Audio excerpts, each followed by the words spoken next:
aconteceu novamente com urgência. Defesa russa mata seus cidadãos. Noite sangrenta para os russos. Soldados de Putin executam seu povo após erro de míssil. Isso foi registrado por uma câmera. Faca chinesa nas costas. Xi Jinping mudou repentinamente de opinião. Putin foi simplesmente enganado. Moscou está completamente isolada. Pequim preparou um golpe devastador. Decepção. Vazaram conversas a portas fechadas em Davos. Tudo foi decidido. O fim da guerra e um plano secreto. Isso precisa ser ouvido. Choque. Fogo amigo tá dizimando os russos. Os generais de Putin ficaram de cabeça nas mãos. Essa decisão foi fatal para todo o exército russo. Rebelião europeia. Macron e Starmer deram um golpe em Trump. Choque. O Ocidente foi direto ao confronto. Isso arruinou todos os planos de Donald. Tudo isso e mais no nosso programa de hoje. Ponto Plant. Vingança sangrenta na ISO. O Kremlin não esperava esse tipo de retaliação. Mas a desastrada PVRF tá matando os seus próprios. Os mísseis de Putin saíram do curso, enquanto os generais russos mentem sobre a interceptação. Seus próprios mísseis, com impacto direto, destroem prédios residenciais de vários andares. Os soldados de Putin se tornaram carrascos do próprio povo. Veja como a defesa antiaérea da Rússia desmoronou de uma vez. A Rússia está novamente sob ataque de drones do bem. Mas tem um detalhe. O míssil acabou de passar bem na minha frente. Nessas imagens é um míssil da defesa antiaérea russa. E teoricamente ele deveria proteger. Mas acabou atingindo diretamente um prédio residencial em Krasnodar. Acho que nas próximas 1 ou 2 semanas eu não vou trabalhar.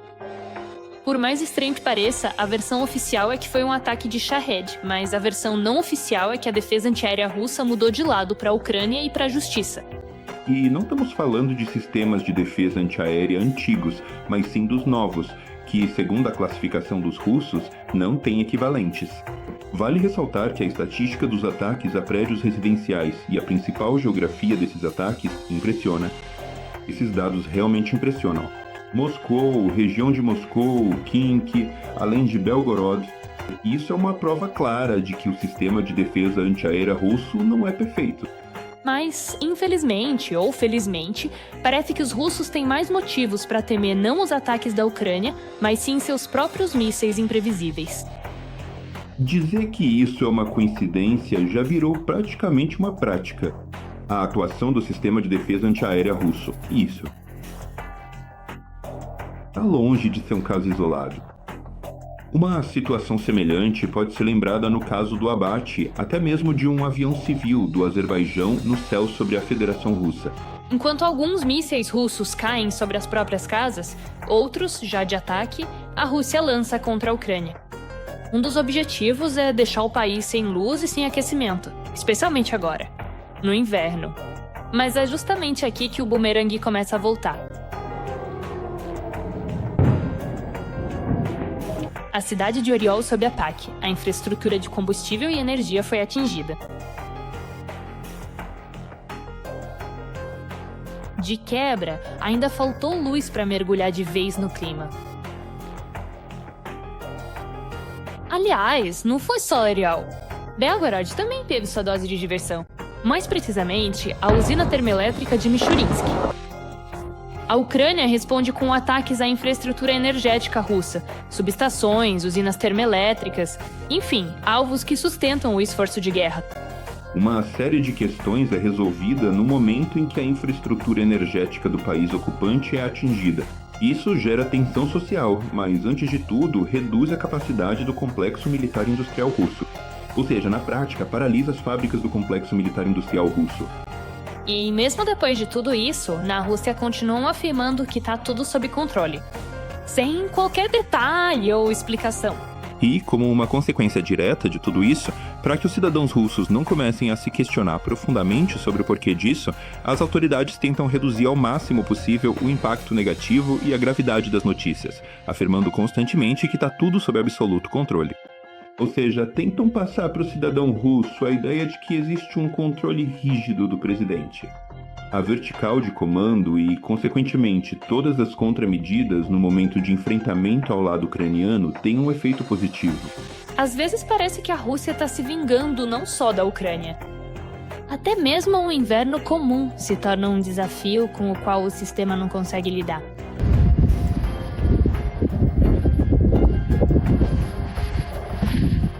Mesmo no 6º dia em Kamchatka, a neve continua lá, do jeito que estava. E, pelo visto, as autoridades agora não estão nem aí pra isso.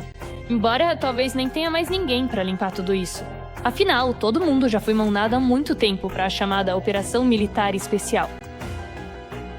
Esse é o 2º andar do prédio. E ali estão as janelas do 1º andar. Isso é a descida para a entrada do prédio. Nem o shopping center em Novosibirsk aguentou tamanha vergonha. E simplesmente desabou por causa do peso da neve. Na Rússia, qualquer crise, seja mísseis, neve ou apagão, termina sempre do mesmo jeito. O sistema ainda não está pronto, mas oficialmente tudo está sob controle. Um país que se prepara para a guerra há anos não sabe viver em paz. E por vezes a Ucrânia nem sequer é necessária para este colapso. Xi Jinping deu uma facada nas costas de Putin. Choque. Pacto secreto com Washington. O boicote às matérias-primas da Rússia começou. A confiança foi completamente abalada. E a China já começou a agir. Será que Putin ficou totalmente isolado e a China está se preparando para acabar de vez com o aliado? Veja só. Não são amigos nem parceiros, mas sim patrão e subordinado. É exatamente assim que ultimamente descrevem a relação entre China e Rússia. E como você já deve ter percebido, o poder e a força estão nas mãos de Pequim. Embora o Kremlin, ano após ano, insista que a China é seu irmão, amigo e parceira. Nossas relações são de igualdade, benefício mútuo e não são oportunistas. A República Popular da China, ela tem um caráter excepcionalmente elevado. E é baseada em confiança mútua. A China é nosso parceiro estratégico e aliado. Na prática, anualmente a Rússia torna-se um vassalo da China, fornecedor de insumos ou um ativo lucrativo. Na verdade, a China transformou a Rússia em seu parceiro júnior. E, às vezes, a Rússia chega a atuar quase como um proxy da China. E isso também precisa ser entendido. Mais um prego no caixão das relações entre os países foi a aceitação silenciosa por parte de Putin do destino de seu parceiro venezuelano, Nicolás Maduro. Pedimos à liderança americana que liberte imediatamente o presidente legitimamente eleito do Estado Independente e sua esposa. Essa, pode-se dizer, foi a única reação da Rússia aos acontecimentos na Venezuela. Mas a ausência da tradicional ladainha de Moscou sobre como o Ocidente é ruim não é a única razão para as dúvidas da China em relação à Rússia. Como escreve o jornal Times, Pequim começou a duvidar da confiabilidade da Rússia como parceira, pois acredita que havia algum tipo de acordo entre a Rússia e a Casa Branca. Segundo uma fonte do jornal, as autoridades russas não compartilharam com os chineses sua avaliação da situação na Venezuela. E, com a decisão de retirar de Caracas no final de dezembro seus diplomatas e suas famílias. Como resultado, a China foi pega de surpresa pela operação das Forças Especiais Americanas. Tudo isso causou irritação em Pequim e acaloradas discussões sobre as relações entre a China e a Rússia. E, em alguns círculos, até mesmo a suposição de que o silêncio dos sistemas de defesa aérea russos na Venezuela, durante a incursão americana, não foi uma coincidência, mas sim um indício de cooperação entre Moscou e Washington, escreve o The Times. Agora dizem que Xi Jinping nunca vai perdoar Putin pela perda de Maduro e, consequentemente, da Venezuela, com todos os seus recursos. Havia cálculos econômicos baseados no petróleo venezuelano. A China até construiu uma enorme refinaria de petróleo, voltada especificamente para o tipo de petróleo venezuelano. Existem diferenças. E, em princípio, esta fábrica só pode processar isto. E sabe-se que a Rússia forneceu seus sistemas de defesa aérea à Venezuela e que, após a operação especial americana na Venezuela, ele foi capturado. Maduro. E vamos lembrar de mais uma coisa. Que havia um número considerável de mercenários russos na Venezuela. Havia até um general russo inteiro que ensinava os venezuelanos a arte da guerra.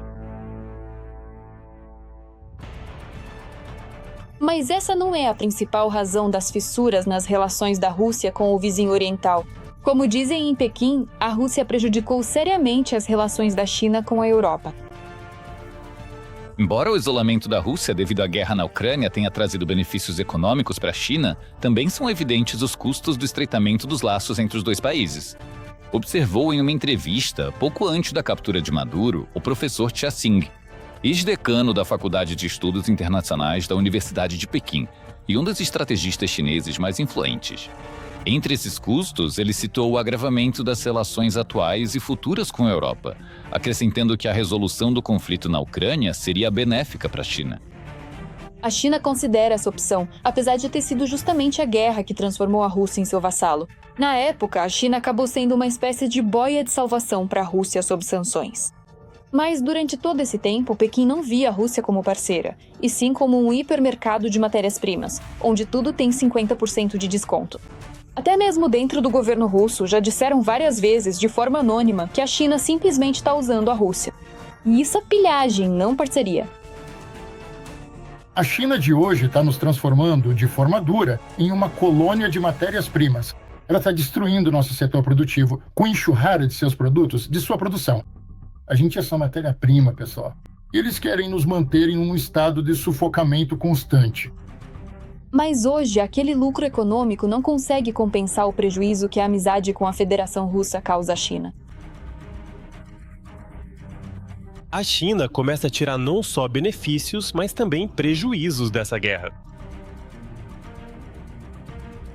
Vamos lembrar do problema com os exercícios militares na Bielorrússia, quando houve uma provocação. Os russos com drones contra a Polônia. E a Polônia fechou sua fronteira, sendo que 10% das exportações chinesas para a Europa passam pela Bielorrússia. Por isso, ao que tudo indica, Pequim começou a se distanciar de Moscou, inclusive economicamente. Pela primeira vez em 5 anos, o comércio da China com a Rússia diminuiu. De janeiro a novembro, a China reduziu em 7,6% a compra de petróleo russo, chegando a 91,5 milhões de toneladas. Ao mesmo tempo, em termos monetários, as exportações despencaram 20% devido à queda dos preços e aos descontos, segundo especialistas do Instituto Gaidar, citando dados da alfândega chinesa. A importação chinesa de derivados de petróleo caiu 3% para destilados leves e 33% para os pesados. Em valores, as entregas despencaram 33% e 40%, respectivamente. A negociação de petróleo ainda se mantém, de certa forma, à tona, embora até aqui tudo seja instável. A China ora reduz as importações de petróleo da Rússia, ora as aumenta. O único fator que mantém o interesse da China é o preço recorde de baixo que a Rússia oferece. Ela vende petróleo para a China e para a Índia, e vende com um grande desconto, de acordo com os dados mais recentes. Na prática, o preço do petróleo russo na China chega a $36 por barril. E isso em alguns campos petrolíferos é até mesmo abaixo do custo de produção. Dessa forma, a China na verdade está lucrando às custas de seu aliado. Outro golpe duro para Putin foi a recusa da China em comprar a eletricidade russa. O comerciante escreve que a importação de eletricidade da Rússia foi completamente interrompida, apesar do contrato. E tudo isso porque a energia vinda da Rússia ficou cara demais para a China. O contrato não traz nenhum benefício. Além disso, a China reagiu com muita tranquilidade ao suposto ataque de drones das Forças Armadas da Ucrânia à residência de Putin. E tudo isso porque eles simplesmente não se importam. A China também não mantém relações muito parceiras com a Rússia nos países da Ásia Central. Pequim já está de olho há muito tempo no que a Rússia considera suas áreas de influência e vem aprofundando ativamente as relações com os países da Ásia Central. A Rússia, aos olhos dos países da Ásia Central, é um parceiro pouco confiável. E, de fato, a China está cada vez mais ativa em sua expansão. Sabe, na Rússia, gostam de chamar isso de o ventre mole da Rússia. Pois é, a China tem entrado lá de forma muito ativa ultimamente, especialmente no Cazaquistão. E o que é importante e interessante é que após o início da invasão em grande escala, Xi Jinping fez uma visita ao Cazaquistão, onde a declaração conjunta após a visita mais parecia um aviso à Rússia sobre possíveis planos expansionistas. Dizem que a segurança nacional do Cazaquistão é a segurança nacional da China, e assim por diante. O Kremlin não tem força para competir com a China. Portanto, Putin chegou a aceitar o fato de que, após 27 anos de negociações, a China, juntamente com o Quirguistão e o Uzbequistão, está construindo uma ferrovia para a Europa, ignorar, contornando a Rússia. Mas não interesses econômicos e estratégicos. Unido. Afinal, a China está de olho no território russo, mais especificamente na rica região do Extremo Oriente. Mas Putin está disposto a aceitar até isso em troca de vantagens oferecidas pela China. Isso é confirmado pelo fato de a Rússia praticamente ter dado 2 ilhas a Xi Jinping há alguns anos e agora ter permitido o desmatamento das florestas ao redor do Lago Baikal. Por isso, hoje, a China está praticamente absorvendo a Rússia, que depende das sanções e há muito tempo se tornou apenas um ativo de Pequim, sobre o qual Xi Jinping negocia influência com a Europa. Mas assim que isso deixar de ser vantajoso para a China, o jogo geopolítico com a Rússia chega ao fim. O destino da Ucrânia decide-se agora, segredos e conspirações. Quem trairá Putin e qual seu ultimato ao Kremlin? Choque, bastidores e acordos secretos. Isso já se tornou público. O fim da guerra já foi assinado. O presidente dos Estados Unidos, Donald Trump, chegou atrasado ao Fórum Econômico em Davos, porque seu avião foi obrigado a partir. Retoma a Maryland devido a mau funcionamento. Mas, após chegar a este fórum na Suíça, o chefe da Casa Branca continuou a pressionar o velho mundo. A Europa está caminhando na direção errada. Nas últimas décadas, o continente tornou-se problemático. Quero negociar a aquisição da Groenlândia. A Europa está se autodestruindo. Queremos aliados fortes, não aliados seriamente enfraquecidos. Queremos que a Europa seja forte.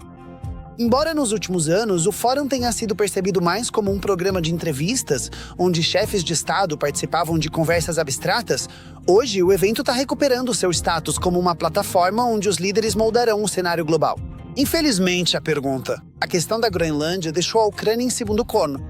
Assim, um dia antes do discurso de Trump, o presidente da França, Emmanuel Macron, em sua fala, condenou um mundo sem regras e o aumento interminável de novas tarifas alfandegárias. Afirmou que prefere respeito à força bruta e pediu que a Europa não se submeta à lei do mais forte. A Europa atualmente dispõe de instrumentos muito poderosos e devemos usá-los quando não somos respeitados. E, aliás, quando as regras do jogo não são respeitadas. O mecanismo de combate à coerção é uma ferramenta poderosa e não devemos hesitar em usá-lo nas condições difíceis de hoje. Todas essas declarações do presidente da França foram direcionadas justamente à política de Trump, em relação às ilhas da Groenlândia e às tarifas.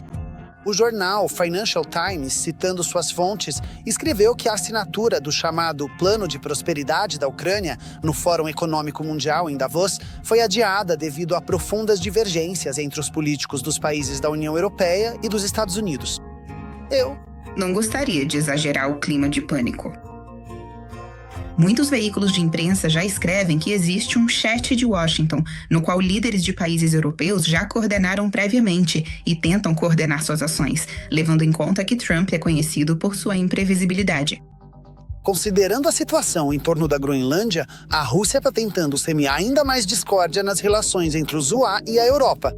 Assim, na terça-feira, o representante de Trump, Steve Witkoff, se encontrou com o enviado de Putin, Kirill Dmitriev, à margem do Fórum Econômico Mundial em Davos.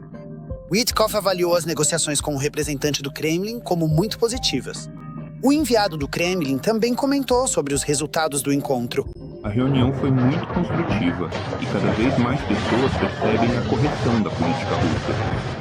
Do lado da Ucrânia, o novo chefe do gabinete do presidente, Kirill Budanov, chegou ao fórum. Em seu discurso, ele destacou que tanto o lado ucraniano quanto os Estados Unidos da América estão fazendo esforços para encontrar maneiras de encerrar a guerra. O próprio presidente da Ucrânia, Volodymyr Zelensky, não foi a Davos devido aos recentes ataques de mísseis contra a Ucrânia. A tensão à retórica de Trump em relação à Europa na questão da Groenlândia dá uma chance para os representantes russos estabelecerem um diálogo com Trump. E eles vão tentar aproveitar essa chance para voltar ao cenário mundial. Primeiro, voltar para o grupo, seja com Dmitriev ou de qualquer outra forma. E, em segundo lugar, ajudar Trump a mudar o foco da pauta da Ucrânia para a Groenlândia. E, em um terceiro ponto de extrema relevância, caso isso venha a ser realmente possível, o objetivo seria fomentar uma divisão estratégica e profunda entre a Europa e os Estados Unidos, utilizando inclusive, para alcançar esse objetivo, o mesmo grupo de influência. O Fórum Econômico em Davos vai até sexta-feira, 23 de janeiro. E apesar do escândalo em torno da Groenlândia e do acordo econômico entre Ucrânia e Estados Unidos que não foi assinado, Trump e Zelensky podem se encontrar na Suíça, considerando que o chefe da Casa Branca já expressou esse desejo. Fogo amigo e fogo aliado viraram algo normal para os russos. As unidades russas atiram umas nas outras a queima-roupa. A nova tática é um bilhete só de ida. Os generais do Kremlin organizaram uma verdadeira eliminação em massa dos seus próprios soldados. Confira todas as últimas notícias da linha de frente na reportagem. Os russos estão em caos na linha de frente, e o fogo amigo tá virando rotina. Quem contou isso foi o agrupamento de tropas de Kharkiv. Foi destacado que, na área de responsabilidade deles, os ocupantes do 82º Regimento Motorizado da 69ª Divisão frequentemente caem sob fogo amigo. Durante o avanço simultâneo dos soldados do 1º e do 3º Batalhão para a mesma posição, foram registrados 2 feridos. O 1º Batalhão Motorizado do inimigo está sob ataques constantes de artilharia e drones. Os grupos de assalto estão desorientados. Confundem as rotas, abandonam os feridos e atiram nos próprios drones. Ao mesmo tempo, as novas táticas da Rússia, concebidas para reduzir suas perdas, parecem ter se voltado contra os russos, de acordo com o comando ucraniano. Dessa forma, ao avançarem em pequenos grupos, os ocupantes ficam efetivamente privados da oportunidade de evacuar os feridos. Afinal, isso requer várias pessoas. Ou seja, toda a equipe deve retornar, o que o comando russo não permite.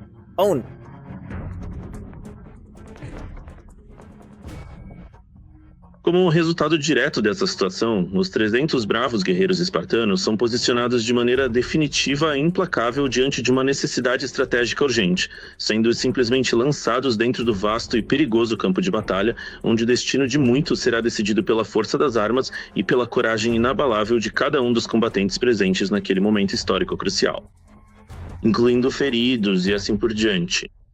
A maioria desses casos foi registrada recentemente na direção sul. É aí que a Federação Russa tenta hoje alcançar os melhores resultados, mas como consequência sofre as maiores perdas. Donbas, só que em altura. Da mesma forma, ao longo da rodovia Donetsk-Zaporizhia, eles tentam avançar pela nossa retaguarda, entrando pelos flancos, pela retaguarda, ao mesmo tempo tentando contornar a direção de Orekov pelo sudoeste, rompendo nossa linha de defesa. Agindo exatamente dessa maneira estratégica, se eles conseguirem colocar em prática e executar com sucesso este plano de ação militar, eles serão capazes de cercar e isolar completamente todo o nosso expressivo agrupamento de forças localizado na região sul e, consequentemente, obter uma vantagem tática e estratégica decisiva sobre nós.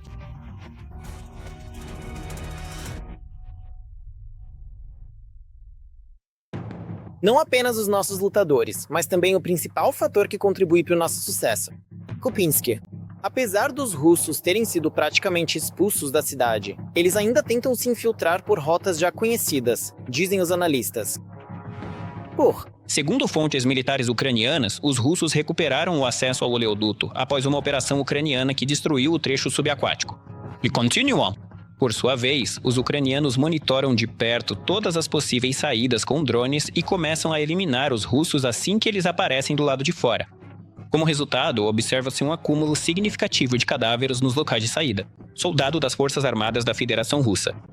No entanto, a tática de espalhar cadáveres pelo campo de batalha não é comum na Ucrânia.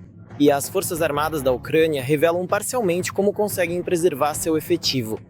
Assim, recentemente, soldados do 3º Corpo de Exército contaram sobre uma operação única quando um drone terrestre, por mais de um mês, sozinho manteve posições que, de outra forma, teriam que ser defendidas por 6 soldados ao mesmo tempo.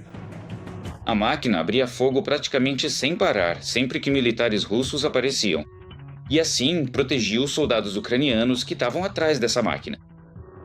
O drone exigia manutenção técnica e reabastecimento de munição a cada 2 dias, e a equipe se abrigava a 4 quilômetros da linha de frente.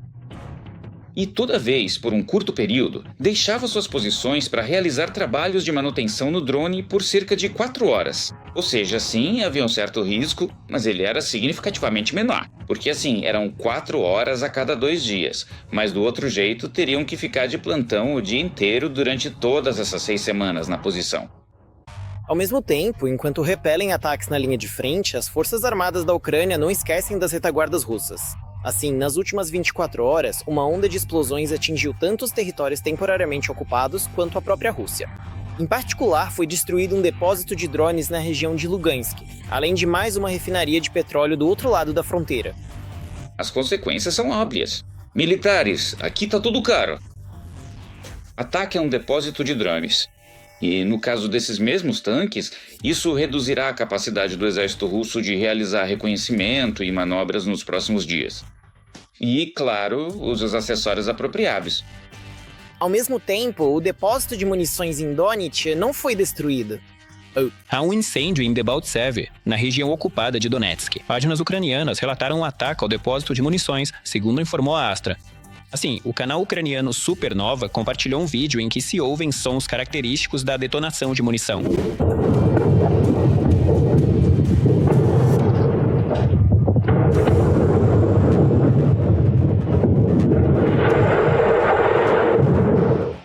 Enquanto isso, mudanças grandiosas estão prestes a acontecer no nosso Ministério da Defesa. Assim, o novo ministro Mikhail Fedorov declarou que estão sendo criadas unidades nas Forças Armadas da Ucrânia que irão caçar especificamente os operadores de drones da Rússia. Além disso, já está em andamento o treinamento de unidades de assalto com drones. Pelo que entendi, trata-se de tropas de assalto que atuam com acompanhamento e apoio direto de drones. Já vimos esse tipo de ação mais de uma vez e elas parecem ser muito eficazes. Porque os drones praticamente atingem imediatamente qualquer abrigo onde os defensores estejam escondidos. Além disso, Fedorov informou que um dos objetivos estratégicos da Ucrânia na guerra é matar 50 mil soldados russos por mês. No mês passado, mataram 35 mil. Todas essas perdas foram verificadas in vitro. Se alcançarmos o número de 50 mil, vamos ver o que acontece com o inimigo.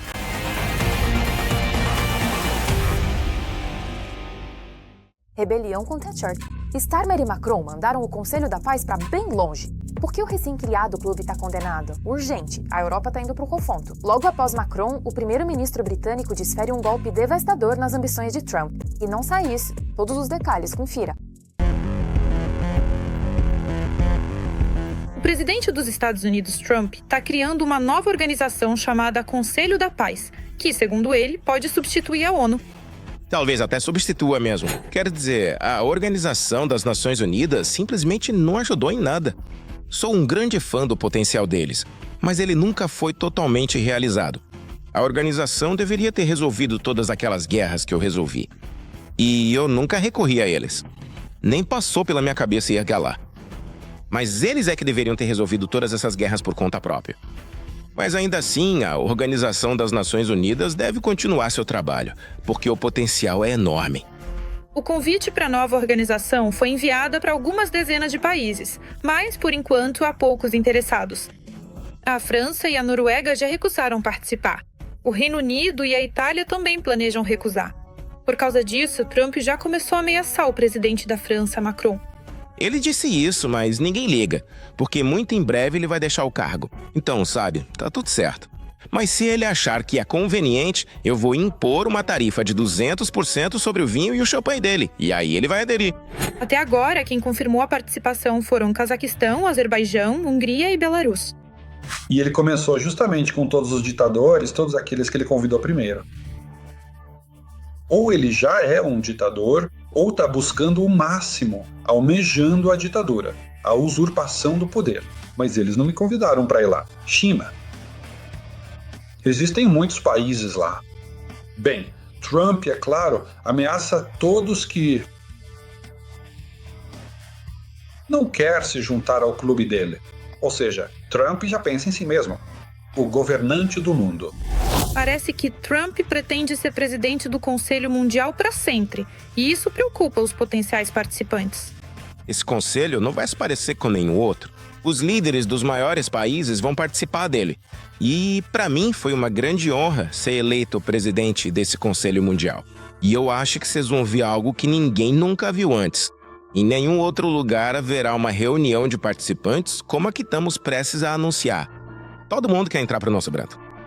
Também não está totalmente claro para que exatamente devem servir as contribuições bilionárias que o presidente americano está pedindo pela participação permanente. É um clube privado com o nome de Donald Trump, onde ele é o presidente, onde ele decide tudo. O ingresso, o passe vitalício. A entrada para esse clube custa $1 bilhão e tem que ser em dinheiro vivo. Quem diz isso é a Bloomberg.